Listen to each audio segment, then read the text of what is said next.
दोस्तों नमस्कार, जय हिंद, जय भारत। नाम रमेश सिंह, सभी पीड़ितों की आवाज़ संगठन का राष्ट्रीय अध्यक्ष, संगठन का संस्थापक। आज फिर आप लोगों के बीच में उपस्थित हुआ हूं। इससे पहले आप लोगों से हम अनुरोध करेंगे कि जिन लोगों ने अभी तक हमारे चैनल को सब्सक्राइब नहीं किया है, चैनल को सब्सक्राइब कर लें, लाइक करें, कमेंट करें और वीडियो को ज़्यादा से ज़्यादा ग्रुप में शेयर कर दिया करें, जो अन्य ग्रुप हैं, जिससे ज़्यादा लोगों तक जानकारी पहुँच सके और वो जागरूक हो सके और आपके साथ कंधे से कंधा मिला करके भुगतान में अपना योगदान निभा सकें। दोस्तों, देखा जाए आखिर इलाहाबाद हाई कोर्ट ने लोगों के करोड़ों रुपए ठगने के आरोप में साइंस सिटी के डायरेक्टर राशिद नसीम को पकड़ने में देश की टॉप एजेंसियों की नाकामी पर नाराज़गी जताई है। हाई कोर्ट ने जो देश की टॉप एजेंसी हैं उन साइंस सिटी के डायरेक्टर राशिद नसीम को पकड़ने में असफल साबित हुई और हाई कोर्ट ने कड़ी आपत्ति और बड़ी कड़ी नाराज़गी जताई और कहा है कि 31 मई को परिवर्तन निदेशालय के असिस्टेंट डायरेक्टर आर्थिक अपराध शाखा के महानिदेशक और सचिव गृह को सुबह 10 बजे अदालत में हाजिर हो। हाई कोर्ट ने सीधा सख्त निर्देश दे दिया है गृह सचिव को महानिदेशक को, आर्थिक अपराध शाखा के जो महानिदेशक है, 10 बजे हाजिर होने का सख्त निर्देश दिया। न्यायमूर्ति सिद्धार्थ और न्यायमूर्ति प्रशांत कुमार की खंडपीठ ने श्री राम की याचिका पर यह आदेश दिया है कि कोर्ट ने कहा है कि मामले में वर्ष 2018 से 2021 तक कई मुकदमे दर्ज कराए गए हैं, लेकिन अभी तक साइंस सिटी के डायरेक्टर राशिद नसीम को गिरफ्तार क्यों नहीं किया गया है और कंपनी के खिलाफ जो कार्रवाई करनी चाहिए वो कार्रवाई क्यों नहीं हो पाई है। ये एक कंपनी का मामला नहीं है, इसी तरह से देखा जाए बहुत सारी कंपनियों का मामला है।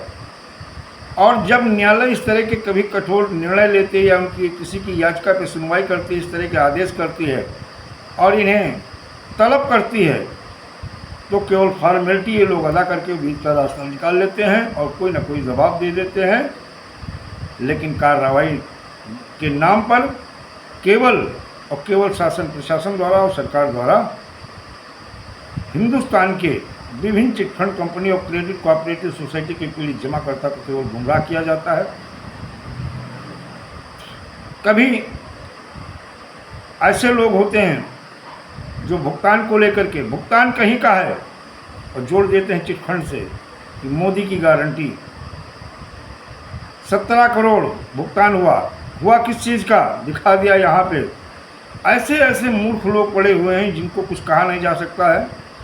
अभी तक हिंदुस्तान में जितने भी आवेदन केंद्रीय कानून वर्ष 2019 के तहत जितने भी आवेदन हुए, किसी एक बंदे का एक भी रुपया भी भुगतान नहीं हुआ है। इस बात की भाई गारंटी। लगातार लोग आत्महत्या कर रहे हैं। निवेशक अपने पैसे के लिए, चिटफंड कंपनी और क्रेडिट कोऑपरेटिव सोसाइटी के निवेशक अपने पैसे के लिए निरंतर आंदोलन कर रहे हैं, अपनी आवाज़ उठा रहे हैं, आवेदन कर रहे हैं, लगातार गुहार लगा रहे हैं, लेकिन सरकारें, चाहे वो राज्य की हो या केंद्र की हो, वो आंख बंद करके बैठी हुई हैं। और कुछ संगठन भी ऐसे हैं जो केवल हिंदुस्तान के 42 करोड़ पीड़ित जमाकर्ताओं को गुमराह कर रहे हैं। कहीं ये गारंटी, कहीं वो गारंटी, कहीं वो गारंटी, जितने भी गारंटी शब्द हैं इनकी सबकी हवा निकल गई है, एक भी सफल नहीं हुआ। पश्चिम बंगाल में माननीय प्रधानमंत्री मोदी जी ने भ्रष्टाचार पे पैसे की गारंटी की बात उन्होंने की, लोग 42 करोड़ चिटफंड, अरे चिटफंड का उससे क्या फ़ायदा है। जो आजा बाबा दादा का जो पैसा जमा हुआ था उसकी उन्होंने बात की कि मतलब उद्गम पोर्टल के माध्यम से वापसी की बात की। लोग दूसरे मामले में लेके खड़े हो गए कि ये 42 को पीड़ित जमाकर्ताओं को वापसी। अरे भाई, जो पैसा बैंकों में जमा था, आरबीआई 10 साल तक मान लो आपका पैसा जमा है, आपने लेन देन नहीं किया है, उसे आरबीआई ने बिना दावे के कि मतलब इसका दावेदार कोई नहीं, उस पैसे की उद्गम पोर्टल के माध्यम से कोई अगर आवेदन करेगा, वो चिटफंड से उसका क्या लेना देना भाई। ऐसे ऐसे लोग गुमराह करते हैं और लोग बड़े खुश हो जाते हैं कि अच्छा हाँ भाई, मोदी जी ने यह गारंटी दे दी, मोदी जी ने वो गारंटी दे दी। भाई चिट फंड के लिए जमाकर्ताओं की गारंटी की बात, उन्होंने जितने भी भ्रष्टाचार के पैसा वापसी की जो बात की है वो चिट फंड कंपनी या क्रेडिट कोऑपरेटिव सोसाइटी को लेकर के एक भी, चाहे आगरा का मामला हो, चाहे पश्चिम बंगाल का हो या तमिल का, जहाँ जहाँ इन्होंने बोला है, लेकिन चिट फंड की बात इन्होंने कहीं नहीं की है। तो आप लोगों को गुमराह होने और खुश होने की ज़रूरत नहीं है। लोग वीडियो बना के यूट्यूब पे डाल देते हैं, उनको जो है व्यूज़ आ जाते हैं, उनको पैसा आ रहा है, वो इसलिए डालते हैं। लेकिन मेरे जो भी वीडियो आते हैं वो विद प्रूफ के साथ होते हैं और बगैर प्रूफ के हम वीडियो नहीं बनाते कि किसी को झूठा आश्वासन नहीं देते। जो सत्य है, सत्य का सामना करना सीख लो। अगर भुगतान लेना है तो सत्य का सामना करना सीख लो। ये जो मूर्ख बना रहे हैं गारंटी करके, ये चिट फंड और क्रेडिट कोऑपरेटिव सोसाइटी का नहीं, जो ईडी के पैसे की वापसी की बात कर रही है। अरे जिनका रिकॉर्ड ही आपके पास नहीं, उनको क्या आप वापस दोगे?